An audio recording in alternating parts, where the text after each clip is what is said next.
আসসালামু আলাইকুম। আজকে আমি চিকেন রোস্ট রান্না করছি। আমি প্রথমে চিকেনটাকে ম্যারিনেট করার জন্য অল্প কিছু পরিমাণে লবণ আর সামান্য কিছু পরিমাণে ফুড কালার দিয়ে চিকেনটাকে ভালোভাবে ম্যারিনেট করে রেখে দেব। তারপর আমি পেঁয়াজ বেরেস্তা করার জন্য একটি প্যানে অল্প কিছু পরিমাণে তেল দিয়ে পেঁয়াজ কুচি দিয়ে দিব। ভালোভাবে ভেজে যখন এটা বাদামি রঙের হয়ে আসবে তখন এটাকে আমি তুলে নিচ্ছি। সেই পরিমাণ তেলেই আমি অল্প কিছু পরিমাণে ঘি দিয়ে ম্যারিনেট করা চিকেনটাকে ভেজে নেব। বেরেস্তা করা তেলে যদি আমরা চিকেনটাকে ভাজি তখন চিকেনের স্বাদটা দ্বিগুণ বেড়ে যায়। আমি চিকেনটাকে ভালোভাবে এপিট ওপিট করে ভেজে নেব।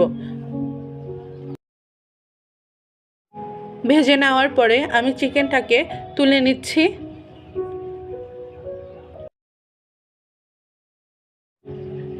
সেই তেলেই আমি অল্প কিছু পরিমাণে পেঁয়াজ কুচি, তেজপাতা, দারচিনি, এলাচ দিয়ে ভালোভাবে নেড়ে নিব।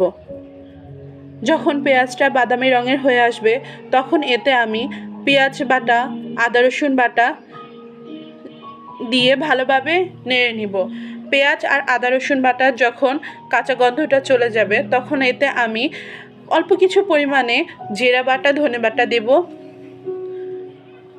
তারপর এখানে আমি শুকনো মরিচ গুঁড়ো দেব, স্বাদ মতো লবণ দিয়ে নিচ্ছি। এখানে আমি টমেটো সস ব্যবহার করছি। তারপর এতে আমি রাঁধুনি রেডিমিক্স রোস্ট মশলাটা যেটা আছে সেটা দিয়ে নিচ্ছি।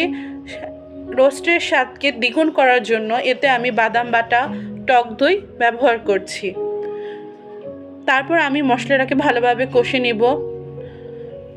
মশলাটা যখন ভালোভাবে কষে আসবে, তেল উপরে চলে আসবে, তখন এতে আমি ভেজে রাখা চিকেনগুলোকে দিয়ে দিব।